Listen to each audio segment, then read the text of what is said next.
Hi guys, Mr. B here, and today we're going to be looking at some SATS papers. So what I'm going to do is I'm going to run through the SATS paper, going through each question and showing you how to answer it. What I suggest you do is you download the paper from down there, print it off, and have a go at the paper yourself first. Then watch this video with your paper, run through, see if you've got the right answers. If you haven't, see where you made some mistakes and how you can correct those. Now, if any of the questions, if I have made any videos on that question that will help you out getting questions in future, if you've got more on them, I will put them up in the top corner. They'll come up so you can click on them and you can have a look if you want to. That means if you're on a question, you got it wrong or you find it a little bit harder, if you click up there, it will show you how to do them. Now, I haven't done videos on all the different types of questions you will get yet, so all the ones I have done will come up, and if I do more in future, I will add them in. Okay, let's get on with the paper. So today we're looking at the 2018 National Curriculum Tests, the second paper, which was one of the reasoning papers. Now with reasoning papers, the maths that you tend to do is not normally as hard as the maths you would do on the arithmetic test, but it's working out how you find out the answer is what makes it a little bit tricky. So let's get started. Question 1 says, here's a shape on a grid, and what we have to do is, here's a mirror line, and we have to complete the design so that it's symmetrical about the mirror line. Basically means we're going to do the reflection, what we would see if we put a mirror down the middle here. So what we're going to do is we're going to count the squares so we can see it goes 3 out. So we're going to make ours on this side go 3 out. Obviously use a ruler. I haven't got one on here, so you make sure you use a ruler, make sure your lines are nice and straight. Then we can see we come back towards the middle one diagonally. So we're going to go back towards the middle one diagonally. Then we can see we go 1, 2, 3 down. So 3 down. And we can see we go diagonally up 2, and that's the shape that you should have. Obviously yours will be a lot neater using a ruler. Question 2 tells us Stefan completes his calculation, 95 take away 67 equals 28, and we have to write an addition calculation that you use to check his answer. So don't be put off by having square round or anything like that. It's just seeing what addition could we do to see if this answer is right, and we could do 67 plus our answer 28, and we should get 95. So we don't have to actually work it out there. We're just using our fact family, our factor family with our numbers and our sums to work out that this addition, 67 plus 28, should give us 95, moving the numbers around here. Question 3 says on the line below, mark the point that is 6.7 centimetres away from A. I can't really do this for you because I can't put a ruler up on the screen there. But what you would do is you'd have your ruler and you'd put your 0 point there. You'd look until it got to about 6 centimetres.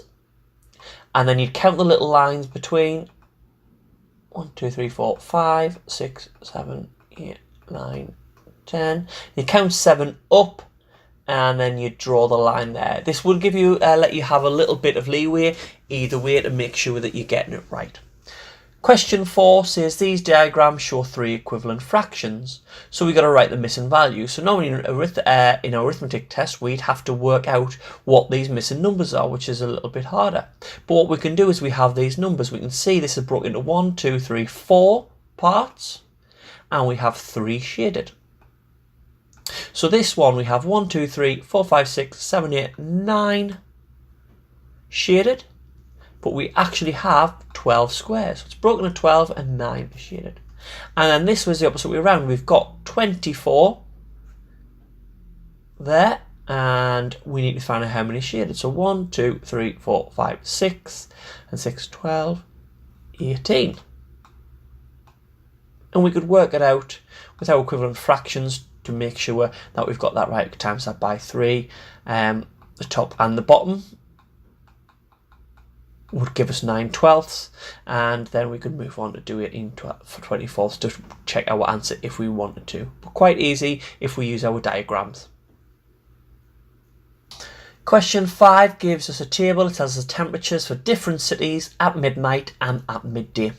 And the first part of the question says at midnight, how many degrees colder was Paris than Rome? So we're looking at this column here because this is midnight, and we're looking at Paris and we're looking at Rome. And it's asking us how many degrees colder was Paris than Rome. So Paris was -4 and Rome was 3. So if you need to write a number line, you could do a number line, start at 3, 2, 1, 0, -1 if you wanted to. That's a great way to just count back and see how many it is. Or we could say, we know, well, that's going to be -4, then there's 3 there, so 4, 5, 6, 7, it will be 7 degrees colder. It says how many degrees colder, so we don't put -7, we just say it is 7 degrees colder.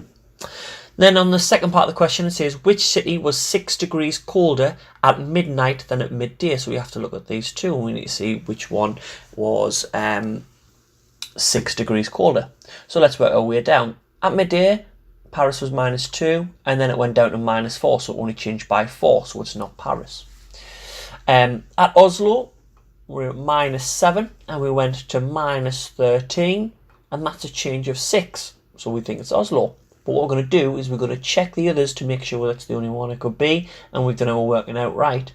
10 down to 3 is 7 difference, so it's not that one, and 2 down to -6 would be 8 degrees difference, so it must be Oslo.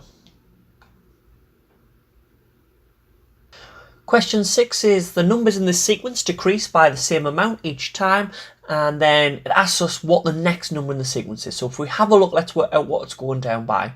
303,604, 302,604, 301,604, and I can see it's this digit here is going down by 1 each time, and that's my thousands column, so we're taking away 1,000 each time. Okay, now ask us the next one here, because as we can see, we're going from 300 and we're bridging down. So if it was just 302, we say, oh, we can take 1 off that column. We can't do that here because we've got a 0. So what the easiest way to do is I'm going to forget about my 604. I know that's going to stay the same, so I'm just going to put that in. And I'm just going to say, well, I've got 300, and if I was taking 1 off, I would get to 299. And of course, as well, you could do a subtraction to double check your answer if you really wanted to, but you should be confident with that one.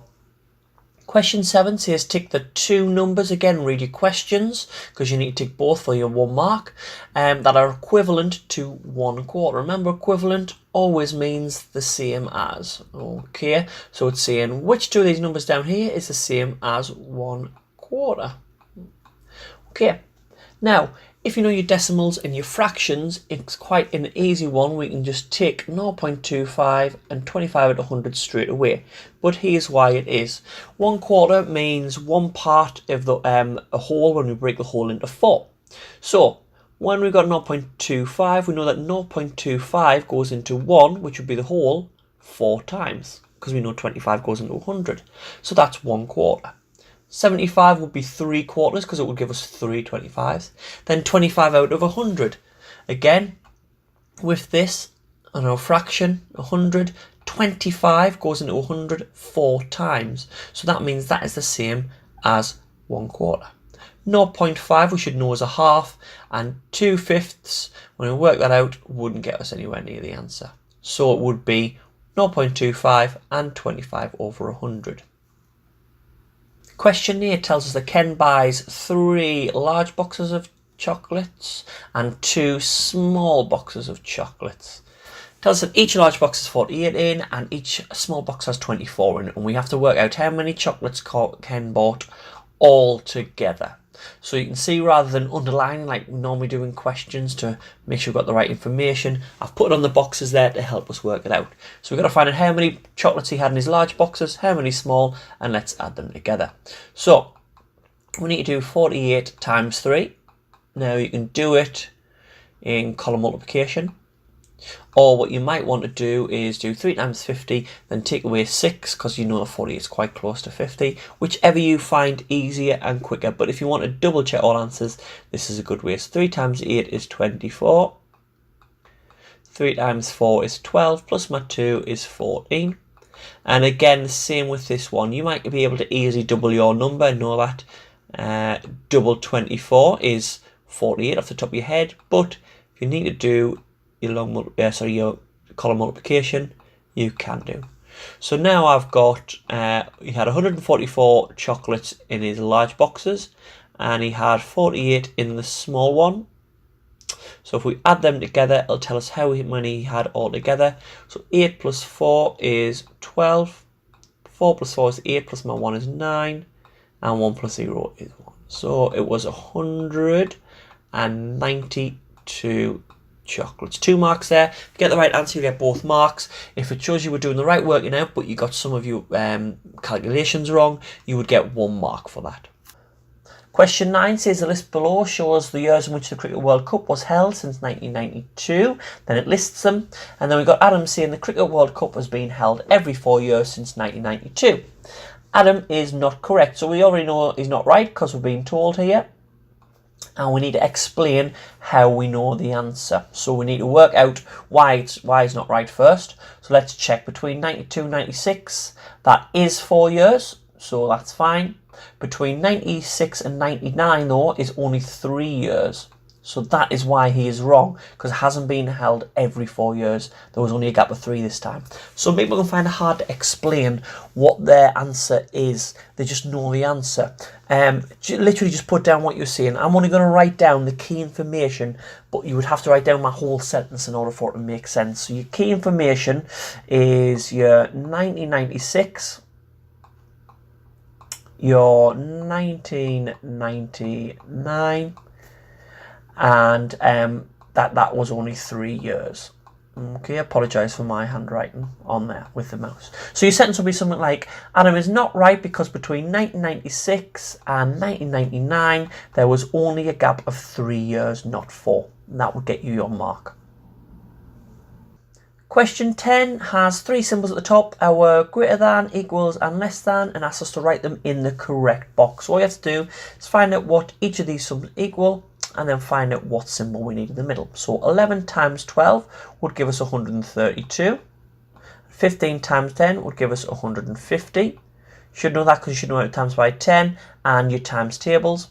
On this one we can see this number is bigger, so I'll put less than. Okay, what I always remember with these symbols is with your greater than, less than, the bigger number goes where the 2 points have a big gap, and where they only have a little gap, well, no gap really because they're touching, that's your smaller number. Now we're going to move on to the next one. 90 divided by 30. So how many 30s in 90? 30, 60, 90. There are 3. How many 20s in 60? 20, 40, 60. 3 as well, which means they're both the same, which means they are equal. 120 divided by 4. So we'll see how many 12s are in 4. Sorry, how many 4s are in 12. And that will give me 4, 8, 12. And then put my 0 back on that I had to take off from this side. And how many 8s in 16? There's 2. Put my 0 back on. This time we have the number on that side, it's bigger. So we have the bigger gap, our greater than sign. And next we got 100 times 10. So because it's not a decimal number, we can add a 0 on the end to give us our answer quickly. Obviously we know everything's moving up one place and place value. And then we got 30 times 8. So 3 times 8 is 24. Add our 0 on, and that would tell us that this number is bigger, so we have that symbol again. And if you got all 4 right, you'd get your 2 marks. Question 11 can be tricky. You do need to know your different terminology, your different mathematical terminology for 3D shapes, and you also need to visualize a shape knowing this side is going behind there. Okay, so we have a shape and we have to see how many faces it has. So face is a flat surface, so we have 1 here, 2 on the side, 3 around the back, 4 on this side, then we have 5 on the top, 6 the bottom one, so we have 6 faces. Vertices tells us it's basically how many points, how many corners. So we've got 1, 2, 3, 4 at the top, and then 1, 2, 3, 4 at the bottom, so we've got 8 in total. And edges are what I say is these straight lines, these edges at the edge of the shape. So we've got, if we take the bottom edges of the bottom square, 1, 2, 3, 4, and then the ones on the top square, 5, 6, 7, 8, and then the ones holding up, 9, 10, 11, 12. And for all 3 we would get our 2 marks.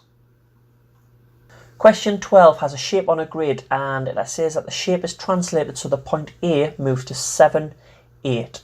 Draw the shape at its new position. Now this can obviously use a ruler there as well, important. So this can be tricky. People can find this a little bit intimidating because we've got words like translated, the different points, but it's really quite easy. So we've got 8 at 3, 5 now, and it says it moves to 7, 8. So it doesn't tell us how much it moves. It's telling us that point A moves to 7, 8. Remember, when we've got coordinates even, we go along and then up, along the corridor, up the stairs. Okay, so we're going along 7 and then up to 8. Okay, so you can see there, if I go along, I've went along 7, and then if I look, I've went up 8. So that is where point A is now. So now I need to draw the shape at its same position. So all I need to do is copy this shape there. Best again, we've got the grid so we can count the squares, sorry. So we've got 2 squares to the left. Then we're going 1, 2, 3, 4, 5 down. 1, 2, 3, 4, 5. Then we're going along 1, but it goes up 2. So I'd say that's going to be my point, and then I draw my line to it using my ruler. Okay, and then it comes back down that way. And then I can see easily now, I just need a line down. Obviously you'll use a ruler, be lost this there. And that's where your shape would be, and you get your 1 mark for that. Tricky bit might be here. Make sure you don't just go 1 square like that. Okay, see how many along and up the next point is. You're best off drawing your next point. It's 1 along, 2 up. So 1 along, 2 up, and then drawing your ruler line between them. Question 13 asks us to circle the improper fraction that is equivalent to 6 and 7/8. So that's the same as 6 and 7/8. So what I'm going to do is I'm going to separate my number. I'm going to have my 7/8 here, and I'll just leave them until later, and I've got my 6 here. So I know that 8 over 8 is 1 whole. Okay, so if I want to know how many 8s are in 6, if I can do 8 times 6, okay, so 8 times 6, would get me 48. So that tells me that 6 is the same as 48 over 8, okay, because of this one here. But remember, I've got this 7/8 here, so don't go straight in and circle your 48/8. I've got to add my 7 on. So if I add my 7 on, I will get to 55 over 8. So 55 over 8 is my equivalent improper fraction. Question 14 asks us to write these fractions in order, starting with the smallest. Now, some of you might be able to see that 3/5 is smaller than 3/4, which it is, because we've got the smaller denominator. And you might see that 6/5 is bigger than 3/4, just from what you know, and you might be able to put them in straight away. But there is a way to double check that, and what we're going to do is we're going to make all the denominators on the bottom the same, and then you'll be able to easily see which one's which. So we start with 6/5. So what I'm going to do is I'm going to do 5 times 4 in order to get the same number on the bottom. 5 times 4 would be 5, 10, 15, 20. So whatever I've done at the bottom, I have to do at the top. So 6 times 4 will be 24. So 6/5 is the same as 24, 20th. Then do the same here. I'm going to times this bottom one by 4 to get 20 on the bottom again. See what I've done here is I've times this denominator by that one. Okay, and then I'm going to do 5 times 4 because I know I'll get the same amount there. So I've times it by 4, so I times the top by 4. 4 times 3 is 12. And then the last one, I'm going to times the bottom by 5 this time to get 20. And so I've got to top by 5. 5 times 3 is 15. So if you have a look there, the smallest one would be 3/5, which is what we said. Then the next one would be 15/20, so be 3/4, like we said. And then the last one would be 6/5. So that's how to work it out. If you ever need to find equivalent fractions and you can't just double this number to get the same denominator or anything like that, if you times the number by the denominator, by each other, then again you will get the same denominator on the bottom. It's the quickest way to do it. Question 15 tells us that a box contains trays of melons. There are 15 melons in each tray and 3 trays in each box. A supermarket sells 40 boxes of melons. How many melons does a supermarket sell? So we need to find out how many melons are in a box and then times it by 40 to find out how many they've sold.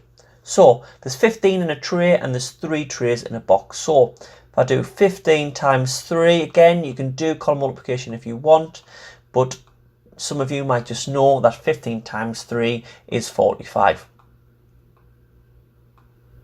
It would be like that if you did the complication. So I now know that there are 45 melons in a box, and I'm going to do 45 times 40. Okay. Now again, multiple ways you could do this. You could do 45 times 40, or you could do 45 times 10, which would give you 450. And then add that 4 times and you get your answer. But I'm going to do it this way. So I'm going to do 0 times 5, which is 0. 0 times 4, which is 0. We want my next line. Remember, it's long multiplication, so I put my 0 here. 4 times 5. And this one, 4 times this number, 4 times 5 is 20. And then 4 times 4 is 16, plus my 2 is 18. Put my numbers there. I see that I have 1,800 melons. And if I added them up for 5,900, and then I've double that to get the 4, I can see that I would have 1,800. So I've checked it both ways and got the same answer. 2 marks, you got the right answer. If you start working it out in the right way but get a calculation wrong, you will get 1 mark for that. Question 16. Adam wants to use a mental method to calculate 182, take away 97. You're going to start from 182, and we've got some methods here. We need to tick which ones are correct. Got 2 marks here, and there are 2 that are right, but if you just ticked every one, you wouldn't get the 2 marks. You have to tick 2. You get 1 mark for each one that you got right. So let's have a look at the 2 ways it does it. Firstly, it says add 3, then subtract 90. If I work that out, if I subtracted 90, then added 3, I'd only actually be taking away 87, which would mean I was 10 away, so it's not that one. On the next one, if I subtract 100, then add 3. If I add 3 into this number, it would give us 97, which means I'm only taking away 97, which is what I need to. That would be right. If I subtract 7, then subtract 90, I can see altogether I'm taking away 97, which is what I'm supposed to be doing. So that will be right as well. Let's just check the last one, make sure that's not right. Subtract 3, then subtract 100. That would be 103 we're taken away, so that would be wrong. So as you can see, I've worked out that each time you took 97 on these ones, so these 2 must be the right answers. Question 17 says there are 20 pupils in a class and the teacher has 8 litres of orange juice. She pours 225 millilitres of orange juice for every pupil. How much orange juice is left over? So, first thing we need to see, we've got litres here and millilitres, so we need to know our conversion. So we should know that there are 1,000 millilitres in a litre, which means we have 8,000 millilitres. Okay, remember that milli means 1,000 millimetres, means it's 1,000 millimetres in a metre. Okay, so we know we've got 8,000 now. Now, she's pouring 225 millilitres of orange juice for every pupil, and the 28 pupils. So what I'm going to do here is 225 and then times it by my 28. Work out how much she's used. So 8 times 5 is 40. 8 times 2 is 16, plus my 4 is 20. 8 times 2 is 16, plus my 2, 17, 18. Then we go to the next line. Remember now, we're timesing by 20, not 2, so we need to put our 0 there. So 2 times 5 is 10. 2 times 2 is 4, plus my 1 is 5. 2 times 2 is 4. So add these together. 8 plus my 5 would give me 13. 1 plus my 4 is 5, plus my other one is 6. So now I know that that's how many millilitres they drank. So to find out, what I'm going to have to do is take that away from my 8,000. And that'll tell me how much is left. So 0 take away 0, 0 take away 0, 0 take away 3, we can't do it. So I'm going to take one from the thousands column. So we've got 10 hundreds there. So 10 take away 3 is 7. And then 7 take away 6 is 1. So we have 1,700 millilitres. 3 marks there. So quite a lot of marks. You probably get 1 mark for working out that there was 8,000 there. You get 1 mark for doing your multiplication. And you'd get another mark for getting your right answer. If you were doing any of that working out, you get 1 or 2 depending on how close you were to doing the correct working out. Question 18 says, last year Jacob went to 4 concerts. 3 of his tickets cost £5 each and the other one cost £7. What is the mean cost of the ticket? So mean, I've always remembered this for some reason, just mean means the average for some reason has always stuck in my mind. So that means the average. That means we need to add up the total cost of all the tickets and divide it by how many tickets he bought.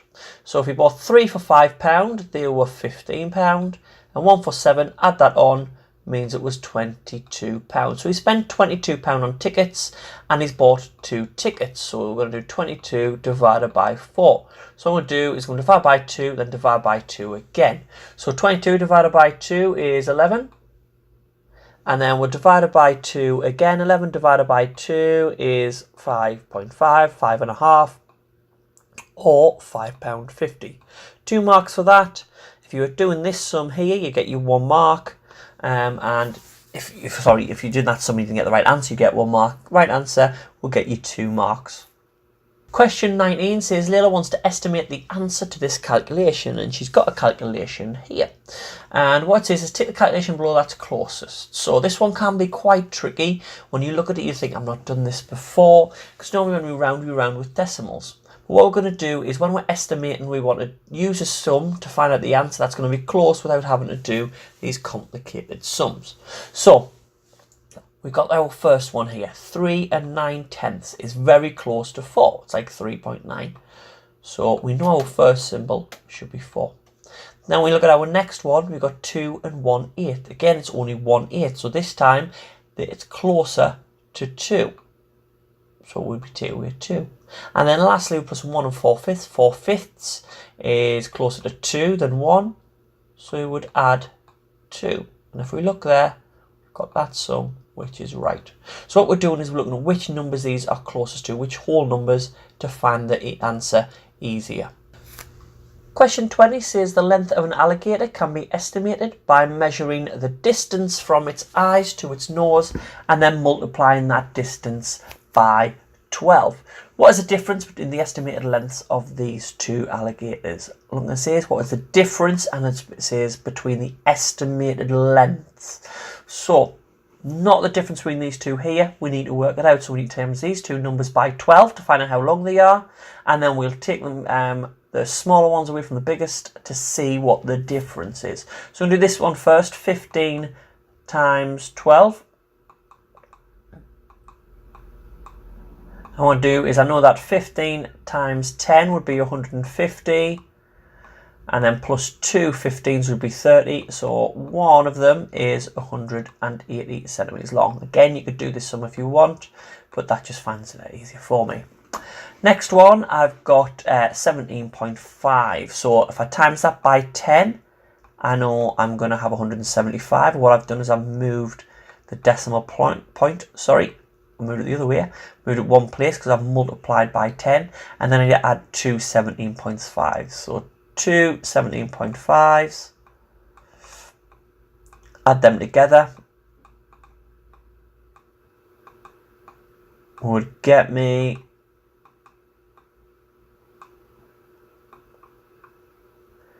25. Oh, sorry, 35. missed off my extra 1 there. So it'll get me 35. So add 35 on here, 180 plus my 30, 210. So now I know the difference between the two alligators. Well, I know one's 210 and one's 180. So the difference between them, rather than do the subtraction, I'm just going to count on in tens. 190, 200, 210, that's 30, 3 tens, 30 centimetres difference. Again, 2 marks, 1 if you start doing the working out, but made a calculation error. Question 21 is a harder one. It's using our algebra, and I know a lot of people find algebra quite hard. Let's have a look at this one then. Amina is making designs with 2 different shapes. She gives each shape a value. So we've got that first shape there, and that equals 147.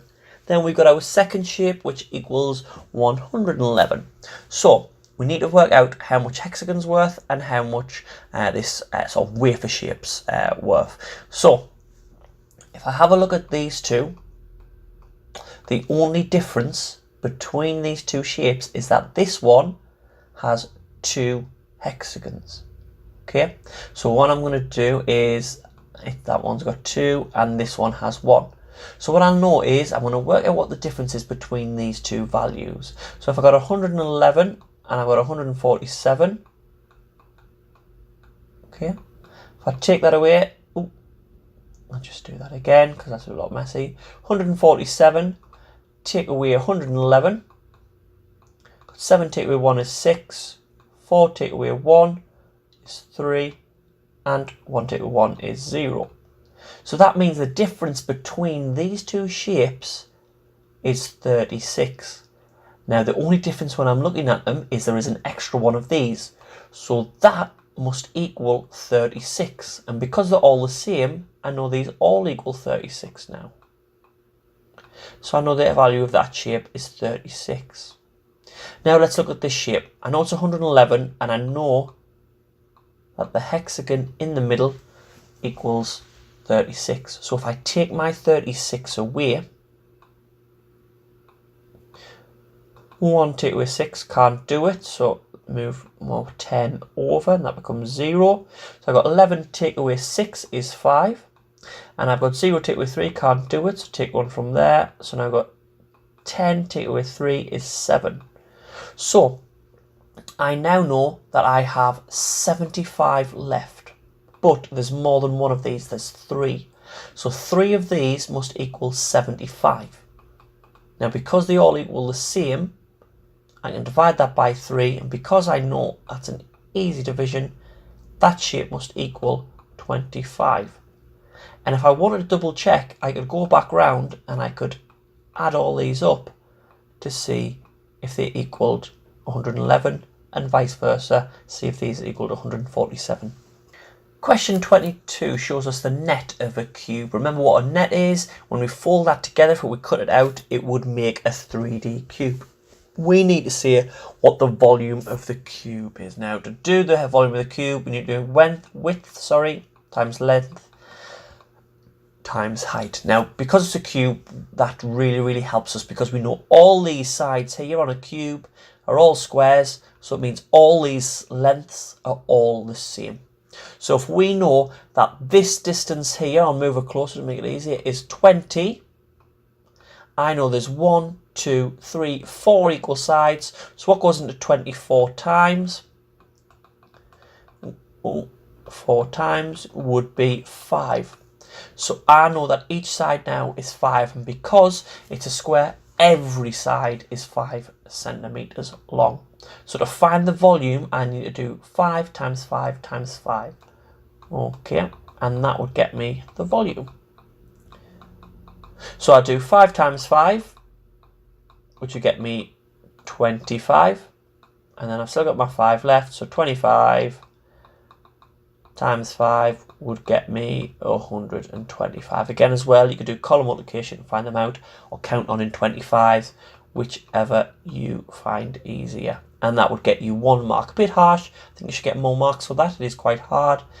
But with your nets and your formula for the volume, that should be quite easy. Question 23 says the length of a day on Earth is 24 hours. Then it tells us that the length of a day on Mercury is 58 2/3 times the length of a day on Earth. We then have to work out what the length of a day in Mercury in hours is. Okay, so what I'm going to do is I'm going to separate this out. So I've got my 58 times longer and my 2/3 over here. I'm going to put for later. So first thing I'm going to do is 24 times 58. And we're going to do 8 times 4 would get us 32. 8 times 2 is 16, plus my 3, 17, 18, 19. Add my 0, because I'm times by 50, not 5. 5 times 4 is 20. And then 5 times 2 is 10, plus my other one is 12. I went off there, should have moved it over a little bit. So now I'm going to do my addition. 2 add 0 is 2, 9 add 0 is 9, I'll get that. 1 add 2 is 3, and 1. So if I'm just taking the 58 times longer, it would be 1392 hours. But now we need to find out what 2/3 are. To find out 2/3, we divide by the bottom times by the top. So 24 divided by 3 equals 8. And then we times by the top, it will be 16. So 24 divided by 3, then we times by the top, so we know what we're doing. We get 16, so we need to add these together. So I'm going to add 16 on. So what I'm going to do is I'm going to add 10, then 6. So if I add 10, that would get us to 1402. Then add my 6, and it would get us to 1408. 2 marks there. Again, if you're doing the right working out, you would get a mark if you didn't get the right answer. And that is the last question on the test there. Hopefully that helped you. Hope you found that video useful, guys, and if you have, please give it a thumbs up. Hit subscribe if you haven't already. You'll get notifications of any videos that I put up as and when I do. Please share it if you know anyone that will benefit from this and find it useful. And if you've got any questions or anything, comment or use the Twitter or the Facebook page. Till next time, see you later.